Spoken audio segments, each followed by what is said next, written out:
Di sini saya Risa Syarifah Amalia sebagai moderator dari Bapak Iqbal Syarifuddin SPD MTek. Untuk materi pada hari ini adalah pentingnya membangun karakter. Untuk kalian semua, tolong diperhatikan dan disimak baik-baik yang adanya. Kepada Bapak Iqbal, kami persilakan.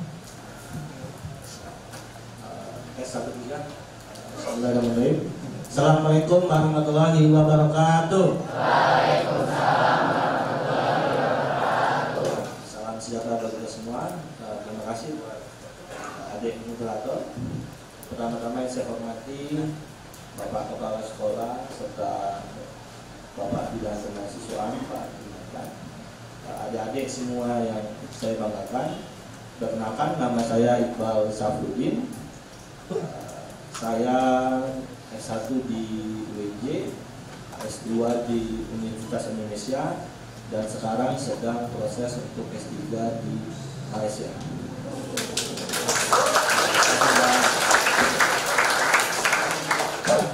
Adik-adik yang saya hormati, bahwa hari ini saya untuk berdiri nanti saya dipercaya oleh SMK 40 oleh Pak Dimakan untuk bicara soal tentang bagaimana pentingnya karakter. Apa itu karakter? Next.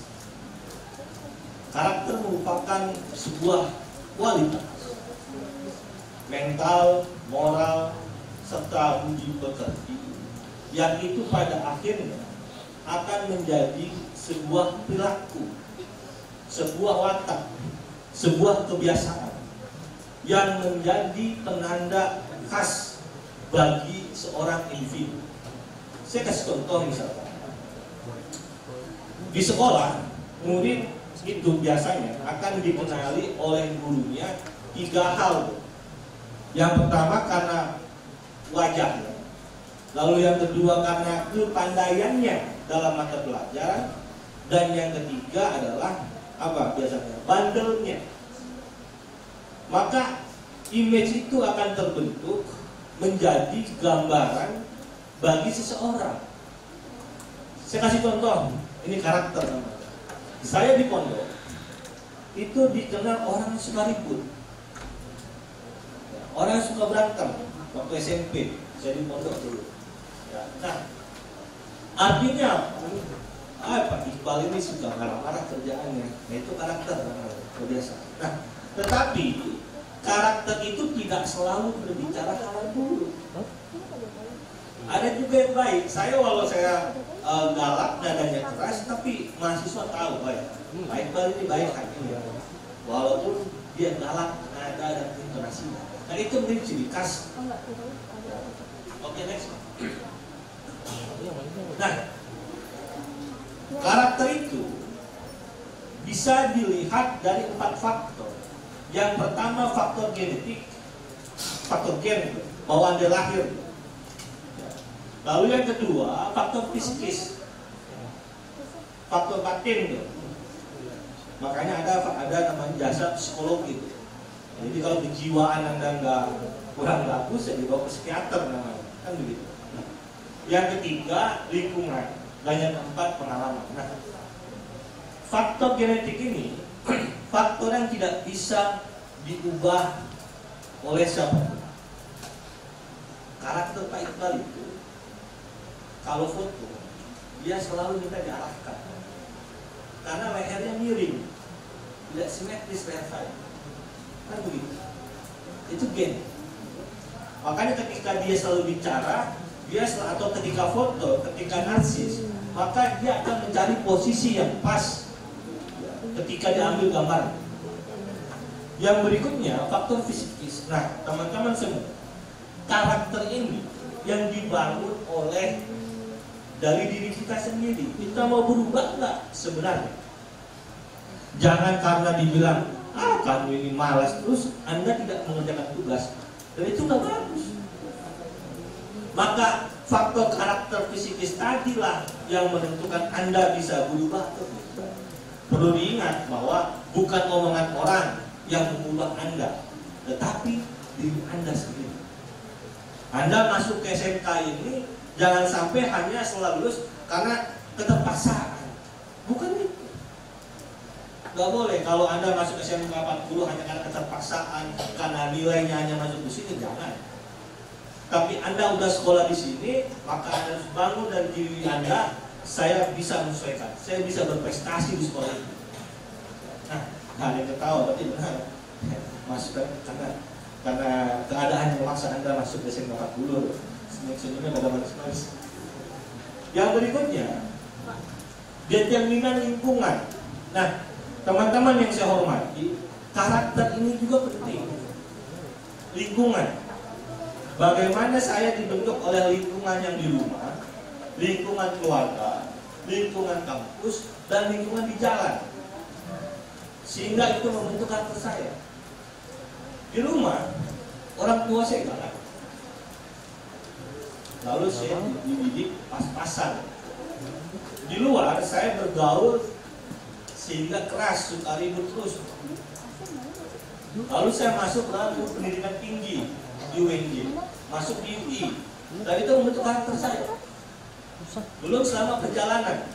Nah, perjalanan ini diartikan sebagai mana perjalanan misalkan saya menuju kampus, naik kendaraan umum, saya banyak melihat, oh ternyata seperti ini.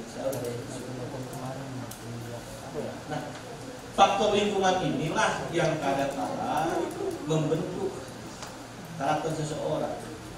Ada yang suka nonton film bioskop, ada yang suka nonton Buya Hamka. Ada yang nonton? Nah, itu karakter Buya Hamka itu dibentuk dari mana? Dari bapaknya yang keras. Lalu dia menentukan dirinya dari faktor psikis jiwa dia, sehingga dia harus menjadi ulama yang berhasil. Apa? Dia pergi ke Mekah untuk menuntut ilmu, ke Madinah belajar ilmu agama. Apa yang berikutnya? Faktor lingkungan. Bagaimana Buya Hamka dibentuk lingkungannya yang agamis, membentuk dia sebagai seorang kiai, dan dia mendobrak ritualitas kebiasaannya atau kebiasaan beragama tadi. Nah, lalu yang keempat, pengalaman. Nah, pengalaman tadilah yang dia merantau ke Mesir belajar agama di lingkungan bapaknya, ya, lalu ke Makassar, ya, lingkungan di Makassar kelas-kelas orangnya tanpa basa-basi. Nah, jadi keempat faktor inilah yang membentuk Buya Hamka tadi menjadi keras. Bagaimana kita saksikan episode kedua Buya Hamka itu, keempat karakter inilah dia berani istiqomah melawan Bung Karno, ketidaksetujuannya terhadap konsep Bung Karno, sehingga dia dipenjara oleh Bung Karno tanpa diadili. Tapi karena empat faktor karakter tadi, ia menjadi bersikukuh, keras karakternya. Bahkan dia tidak dendam. Ketika Bung Karno mau wafat, mau meninggal, Bung Karno pesan kepada anaknya, saya mau diimami, disolati oleh Buya Hamka, tidak yang lain. Apakah Buya Hamka dendam karena Bung Karno terjadi bencana? Tidak. Pada akhirnya Buya Hamka menyolatkan bukti. Karena tadi kata ini, teman-teman. Bisa nggak empat ini membentuk Anda? Saya yakin bisa. Teman-teman yang saya hormati dan saya banggakan, untuk pencapaian saya sampai dengan hari ini tentu tidak terlepas dari empat faktor tadi. Saya SD pindah 3 kali, lalu SMP saya mondok di Yogyakarta, lalu saya sekolah SMA di sekolah Kristen. Iya, saya di pondok, lalu saya SMP di sekolah Kristen, dan tidak semua lagi. Tapi kan itu membentuk karakter saya. Lalu S1 masuk di UNJ yang konsepnya dengan pendidikan. Lalu masuk ke UI dengan lingkungan yang liberal, yang bebas, akademis. Dan itu membentuk saya, baik cara bicara, berperilaku. Tadinya waktu masih lulusan UNJ serasa dia milik sendiri, merasa pengen pintar. Ketika masuk UI, merasa pengen bebas. Dan itu saya jadi bijak dalam berpikir dan bertindak. Oke, next. Nah, ada 9 pilar kalau tadi faktor, maka inilah pilar-pilar karakter dalam diri kita. Yang pertama, kita harus cinta kepada Tuhan. Kenapa Pancasila itu pertama? Tuhan Yang Maha Esa. Karena founding father kita tentu memiliki karakter apa?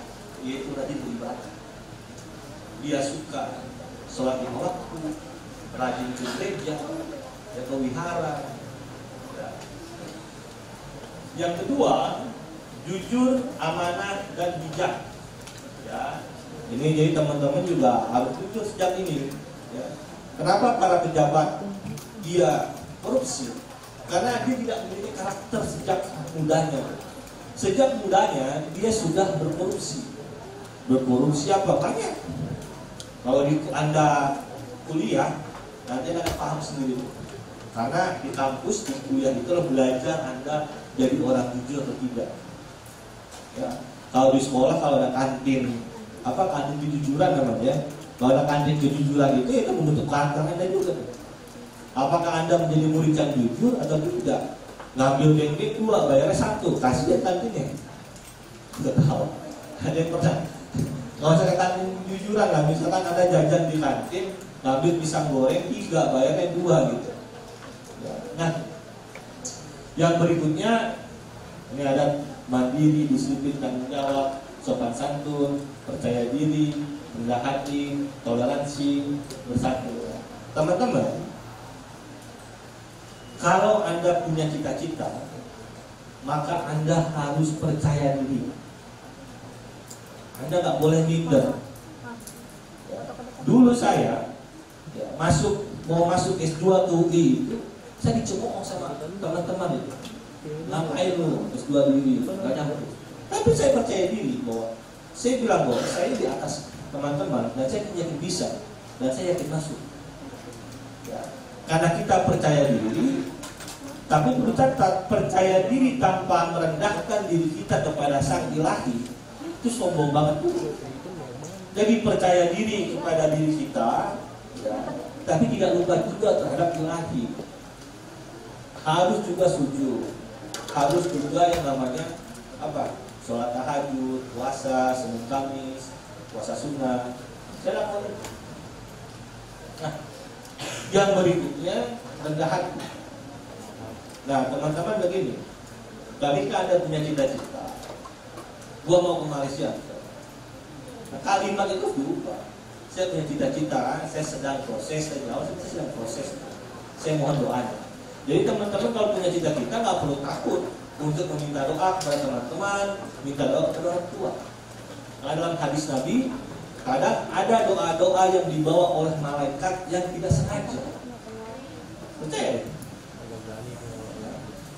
Nah, yang berikutnya ketika Anda mendapatkan amanah jadi ketua kelas, maka jadilah pemimpin yang baik. Tidak boleh menjadi ketua kelas yang hanya terhadap kepentingannya sendiri. Tidak boleh. Ketua OSIS nanti sama Anda ketua OSIS, pengurus OSIS. Nah itu Anda belajar politik. Bagaimana misalkan si A mau jadi ketua OSIS, bentuklah tim suksesnya. Untuk bagaimana menguasai kelas 1, kelas 2, kelas 3 harus ada dengan senior. Gitu. Itu belajar politik sejak di sekolah. Oke, lanjut. Next. Nah, lalu pertanyaan apa penting? Oke, next. Nah, karakter itu membuat orang menjadi kokoh. Dia nggak lemah, dia nggak lebay. Adik-adik, banyak sekali yang viral hari-hari ini.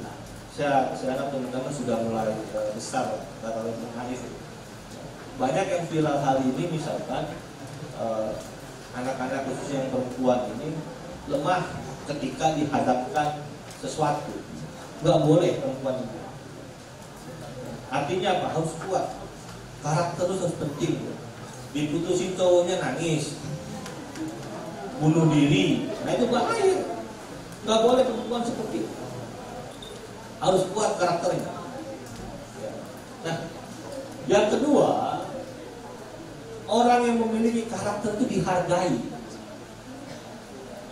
Misalkan bahwa si X itu dia sangat disegani karena dia orang yang jujur. Kenapa misalkan mahasiswa tidak berani protes ke saya? Karena saya fair. Di awal kalau Anda nggak masuk 4 kali, maka Anda mengulang semester depan. Anda nggak lulus mata kuliah saya. Saya tegas di awal. Sehingga mahasiswa tidak ada yang konyol sama saya. Kita boleh asik, tapi ada batasan yang dimana nggak bisa masuk mahasiswa itu ke saya. Sama ketika misalkan jadi guru pun harus kayak gitu, harus berkarakter jadi guru. Nah, yang berikutnya lagi, dia dapat dipercaya. Kalau saya tidak berkarakter, nggak mungkin saya dipercaya oleh Pak Jumanta untuk hadir kemari untuk memberikan materi kepada Anda semua. Nah, yang berikutnya, orang yang berkarakter dia cenderung mudah untuk berkembang, tidak stagnan, tidak stuck di situ aja. Ya, Anda yang berkarakter SMK, Anda akan berkembang ketika Anda magang, Anda bisa percaya diri, Anda bisa melakukan tugas yang baik di tempat Anda magang, Anda PKL, Anda akan dipakai bekerja di tempat itu. Kan itu begini. Jadi di sekolah ini Anda benar-benar menuntut ilmu dengan baik. Ketika magang, dimanapun Anda magang, Anda bisa dipakai di tempat itu. Nah, next. Di dalam karakter maka ada yang paling utama yaitu attitude. Attitude itu adalah sikap. Dalam hadis Nabi bahwa orang pintar itu tidak perlu kalau dia tidak memiliki adab yang baik. Maka Nabi dalam hadisnya orang yang beradab itu lebih penting daripada orang yang perlu.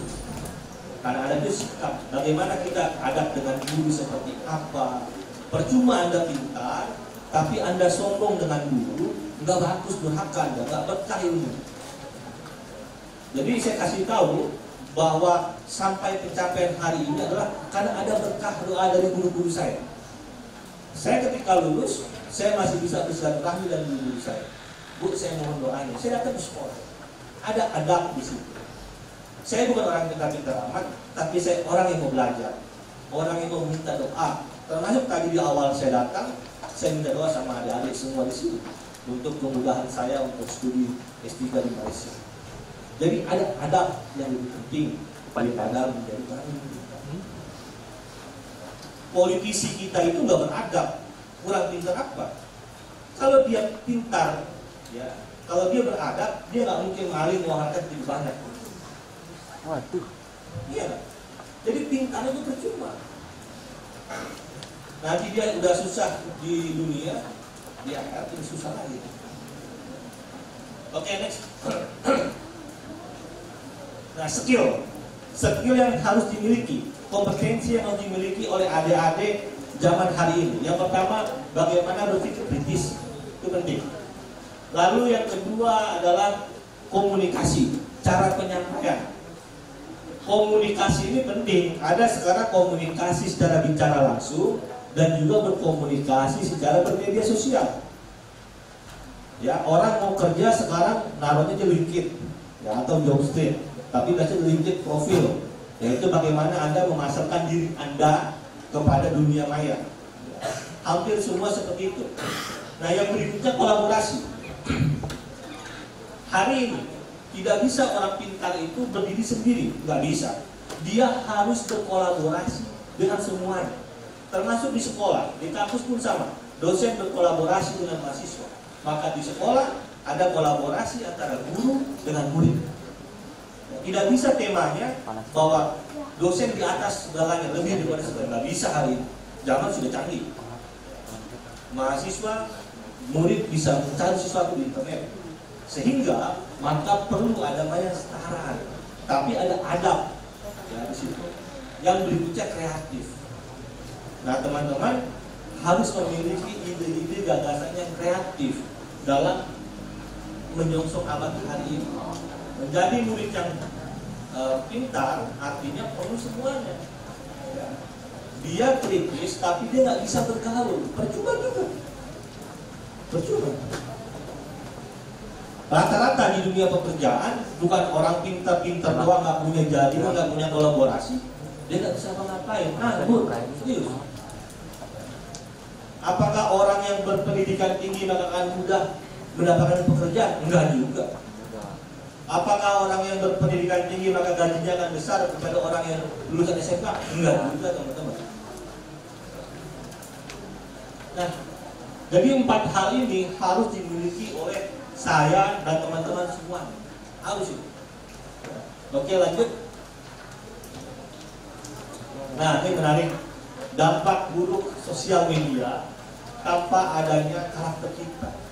Kalau kita tidak membentengi diri kita, maka kita akan terbawa daripada arus buruk media sosial. Yang pertama, kita tidak boleh menjadi pecandu di media sosial. Nah, sekarang ini, bisa nggak teman-teman tahan 1 jam tidak pegang HP teman-teman? Nggak bisa. Bangun tidur dan dicari HP. Padahal jomblo, ngapain digunakan HP? Ya. Apa yang dicari dong? Nah, yang berikutnya lagi, teman-teman semuanya, yang harus dihindari, jangan selalu men-share hal-hal yang bersifat privasi. Saya ulangi lagi, anak-anak SMA nih, anak-anak SMK, teman-teman tidak boleh pacaran ciuman di foto posting. Saya harus teruskan aja. Dan ini banyak. Kenapa harus bangga dengan itu?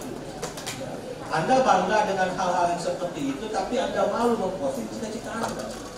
Anda nggak perlu malu posting di Instagram Anda, gua pengen jadi juara 1 di SMA 40. Posting aja. Nah, yang berikutnya lagi, teman-teman, yang ketiga, ini bahaya nih, pelecehan seksual di dunia maya. Ada yang saya hormati dan saya bangga. Ini paling penting sekarang. Banyak sekali, saya gimana ngomong, tapi saya anggap menurut sudah dewasa ya.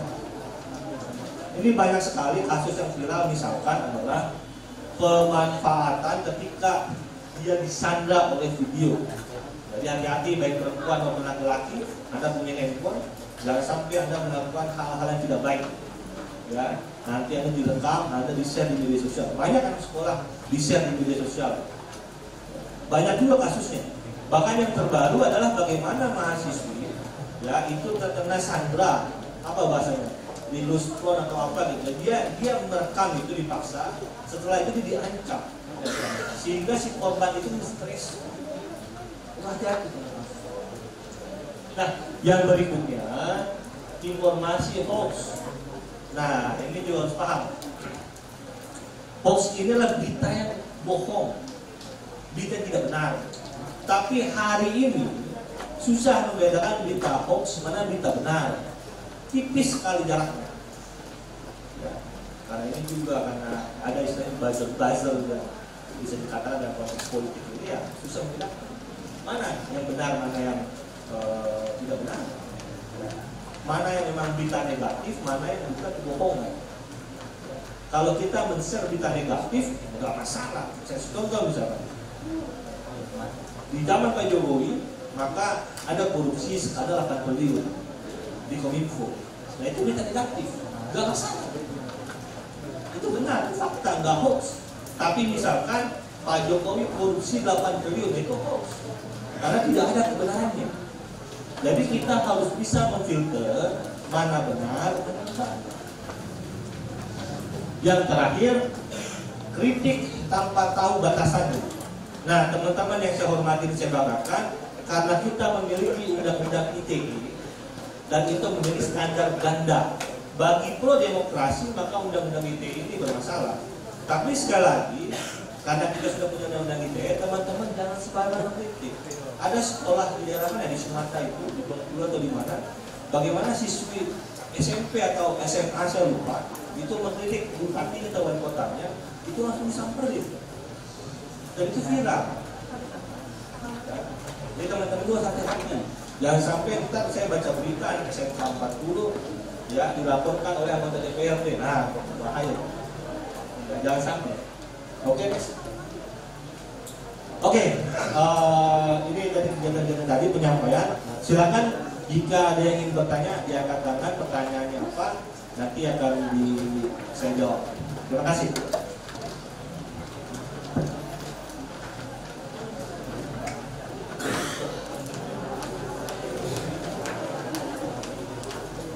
Terima kasih kepada Bapak Iqbal. Untuk sekarang dibuka sesi tanya jawab. Yang ingin bertanya silakan angkat tangan. Silakan bertanya. Iya, tanya aja nggak apa-apa, nggak usah malu-malu. Kita dapat dupres di kotaan ya. Dapat Silver Queen.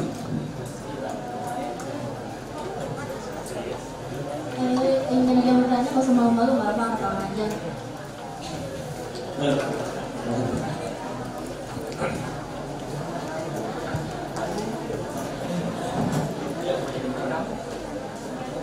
Ada pertanyaan silakan.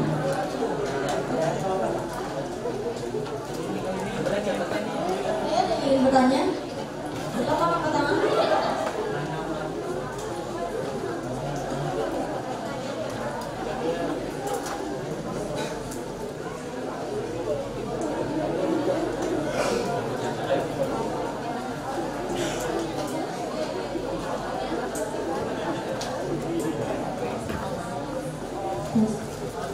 Assalamualaikum warahmatullahi wabarakatuh. Perkenalkan, nama saya Raisa Azila Bilkis. Saya dari jurusan manajemen perkantoran. Pak, saya mau nanya, kalau percaya diri itu udah termasuk karakter belum sih? Terima kasih. Wassalamualaikum warahmatullahi wabarakatuh. Ya, terima kasih. Pertanyaan menarik bahwa percaya diri ini yang pertama dibagi berapa ya? Yang pertama ini percaya diri bawaan. Biasanya seorang anak itu sudah memiliki percayaan diri sejak dini. Misalkan, ingat nggak ketika Anda dulu sekolah SD, ketika guru bilang siapa yang bernyanyi, ada yang angkat tangan. Nah itu artinya dia sudah memiliki kepercayaan diri sejak dini. Nah yang kedua, kepercayaan diri yang dibentuk oleh lingkungan, dibentuk oleh keadaan. Saya kasih contoh misalnya, Anda dapat tugas sekolah, Anda disuruh maju ke depan untuk bernyanyi dalam tugas kesenian. Suka tidak suka, Anda tidak percaya diri, Anda harus maju. Dan di situ Anda dibentuk oleh keterpaksaan. Bagaimana untuk menampilkan yang terbaik agar terlihat bagus. Nah, yang ketiga, kepercayaan diri itu muncul dari dalam diri. Saya mau juara satu, nggak mungkin saya cuma diem aja. Saya mau jadi ketua OSIS, Anda kelas 1 hari ini. Saya mau jadi ketua OSIS, maka sejak dia sudah percaya diri, dia ikut kegiatan OSIS, dia bersosialisasi dengan kakak kelas, dia akrab dengan guru-guru, dan itu muncul percaya dalam diri sendiri. Apakah artinya percaya diri sudah masuk karakter? Ya, itu. Karena dia ada di dalam diri kita. Pertanyaannya ke dalam diri pribadi saya, apakah dulu saya berani berbicara di depan warga, di depan adik-adik? Enggak juga. Saya berani percaya diri karena saya dibentuk oleh keadaan. Saya harus presentasi tugas kuliah, saya harus magang jadi guru di SMA 93 di Kramat Jati pas Pampres. Ya, saya karena jadi dosen, saya harus terbiasa untuk berbicara di depan publik. Artinya kepercayaan diri itu muncul karena proses itu. Nah, tinggal bagaimana Anda membentuk rasa kepercayaan diri Anda untuk hal-hal yang positif. Jangan Anda percaya diri untuk hal-hal yang terburuk. Banyak di anak sekolah itu kan terlambat malah senang. Ada itu. Zaman dulu saya sekolah itu anak-anak yang terlambat itu malah senang. Ada. Ya, alhamdulillah saya kalau sekolah pakai terlambat, selalu patah putus. Ya, termasuk kuliah juga.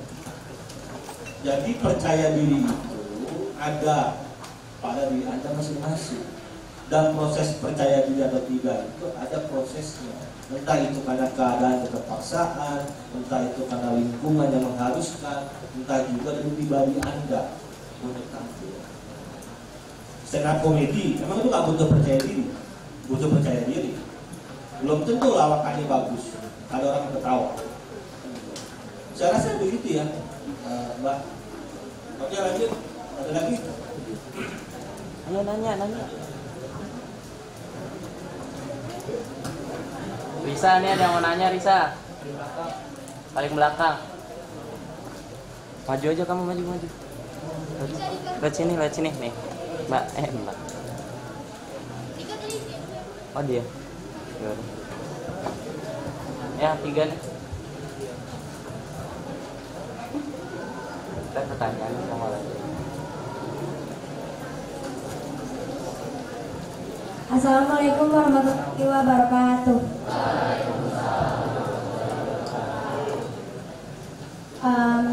Halo Pak, saya mau nanya nilai-nilai apa aja yang perlu ditanamkan agar tujuan pendidikan tercapai? Boleh. Ya, terima kasih. Ya, menarik pertanyaannya. Bagaimana tujuan pendidikan itu tercapai? Jadi pertanyaannya harusnya ditujukan kepada Pak Jokowi atau ditujukan kepada Mas Menteri. Pegang. Betul. Pertanyaannya bagus. Bagaimana tujuan pendidikan hari ini bisa tersampaikan dengan baik antara tujuan negara membuat program, lalu turun ke sekolah, lalu ke Anda, dan outputnya adalah ketika Anda lulus, Anda mendapatkan pekerjaan yang memang sesuai dengan tujuan negara. Pertanyaannya adalah hari ini, apakah sudah ada grand design dari negara untuk menjamin Anda ketika Anda lulus, Anda dapat pekerjaan? Kan begitu. Adik-adik usia 17 tahun. Republik ini 2045 itu 100 tahun. Sekarang 20, artinya 25 tahun lagi. Tinggal ditambah 17 tambah 25. Artinya usia Anda 40, usia saya 35 tambah 20 tahun lagi. Kalau saya masih banyak umur. Kita bisa lihat jadi apa negara ini. Hari ini hampir beberapa sektor itu investasi muncul dan diisi tenaga kerja asing. Pernah nggak negara membuat kebijakan pendidikan SMK di SMK ini misalnya adalah manajemen? Pernah nggak ada program yang bagus bagaimana membentuk skill manajemen siswa ketika dia lulus dari SMK dia bisa jadi kantor? Bagaimana skill anak SMK ini sama dengan lulusan sarjana? Kan begitu. Ada nggak pertanyaan? Pernah nggak negara memikirkan kebijakan yang sinkron antara dengan pendidikan membuka peluang lapangan pekerjaan? Itu tugas kita. Nah, pertanyaannya tujuan yang baik yang pertama harus ada grand design yang besar. Grand design pertama anggaran. Republik ini sudah menganggarkan dari APBN 20% dari APBN kita itu untuk pendidikan. Lalu kemana duitnya? Besar loh. APBN kita itu sekarang hampir 1.700. Kalau 20%-nya artinya hampir 500 triliun atau 700 triliun itu untuk pos pendidikan. Outputnya apa? Sudah hampir berjalan pasca Soeharto turun, APBN kita besar buat pendidikan belum kelihatan. Apa? Nah, jadi ada yang pertama desainnya apa? Anggaran sudah tercapai, oke. Yang kedua konsep pendidikan, kurikulum. Hari ini kurikulum kita ini mendapat ketidakjelasan dan itu fakta, nggak hoax. Ketika rapat di DPR terakhir adalah kurikulum Merdeka Belajar tidak wajib. Anda boleh buka berita. Lalu buat apa? Ya, desain anggaran sudah, yang kedua kurikulum tidak. Lalu yang ketiga, setelah kurikulum muncul, maka pelaksanaannya, prakteknya lebih sulit. Harus ada kerjasama antara orang tua, keluarga, lalu ada Anda sebagai murid dan juga sekolah selaku otoritas.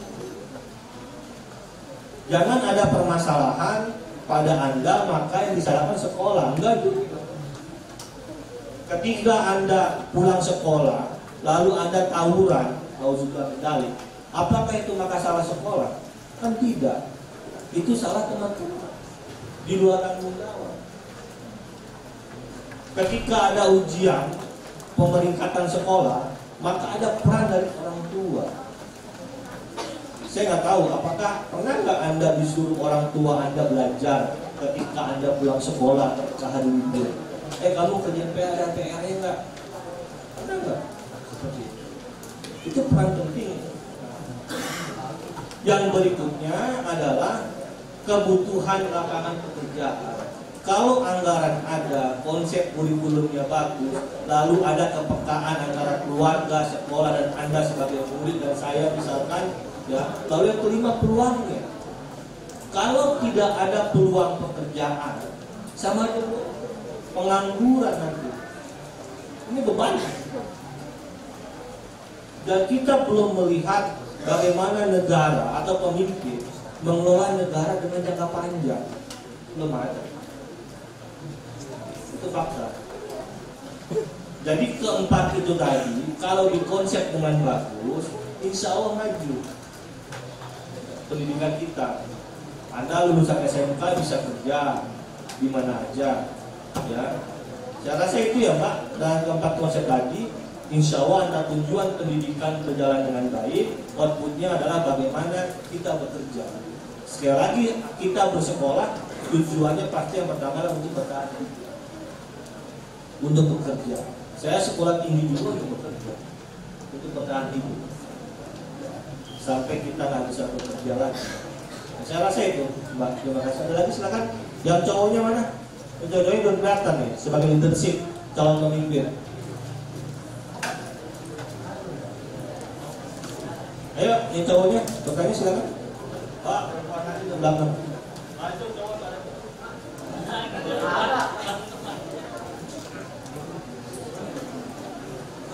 Ayo yang cowoknya jangan malu masa kalah sama perempuan.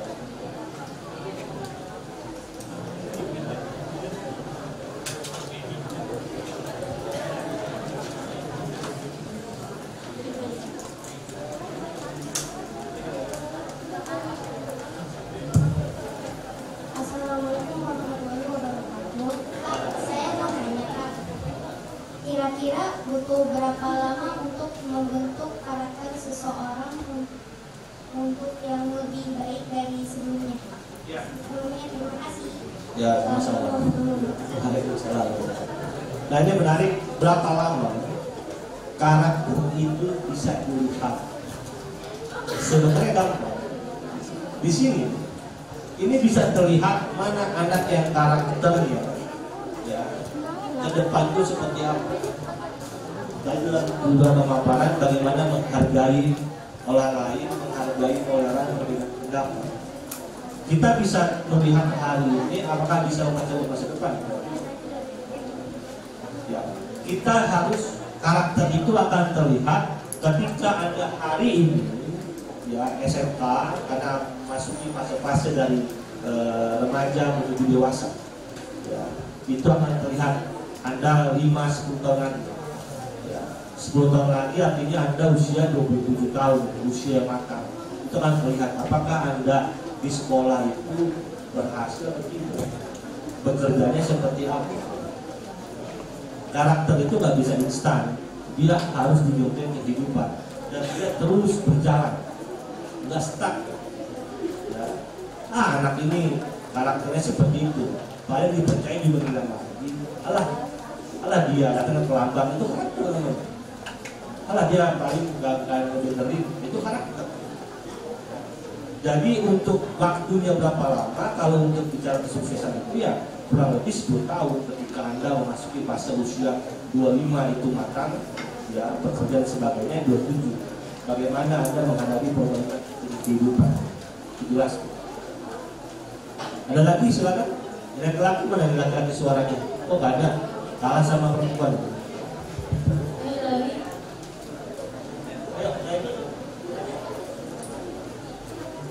Saudara apa namanya itu? Nah, akhirnya ada juga lelaki. Harus percaya diri.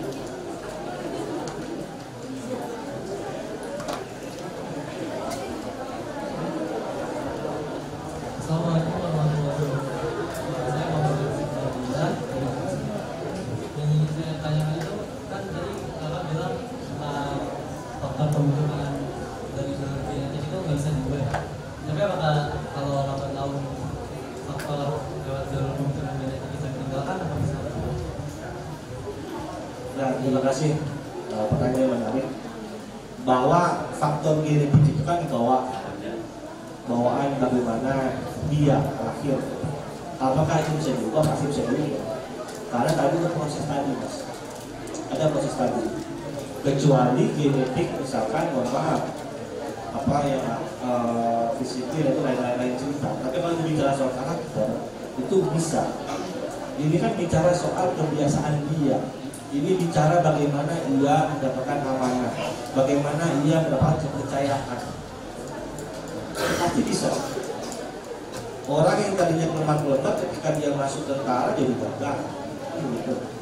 Orang yang tadinya nggak bisa ngaji, dia masuk pondok pesantren, dia jadi orang yang pandai mengaji. Itu karakter itu.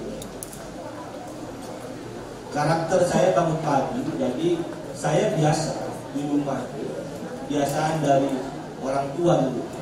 Tidur jam berapa? Saya selalu bangun subuh. Tidur dimanapun. Karena kebiasaan dari rumah. Jadi ketika masuk pondok pesantren, bangun subuh udah gak asing bagi saya, hal yang biasa. Dan saya nggak tidur lagi. Lalu sudah biasa. Sampai dengan sekarang. Ada nggak Pak, misalkan orang yang tadinya nggak biasa bangun subuh, maka itu bangun subuh? Bisa aja. Karena ia sedang bucin-bucinnya sama pasangannya, dia bangun subuh. Dan lama-lama kebiasaan dia bangun subuh demi ayam bebeknya berangkat bareng ke sekolah. Ada yang suka berangkat bareng di sini? Ada nggak? Nah, jangan dulu. Saya Pak ya. Nah, itu contoh kebiasaan yang akhirnya menjadi kebiasaan. Positif nggak? Positif. Itu adalah faktor X, faktor lingkungan tuh. Faktor dari pasangan, dari pacar, dari kita. Oke, saya kasih ya, Mas. Terima kasih. Ada lagi silakan? Ya silakan berdiri, Pak.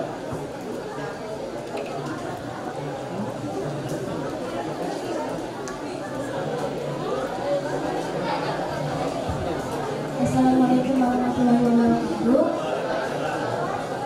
Nama saya Syamara Yusuf Fatia dari Desain Komunikasi Visual 2.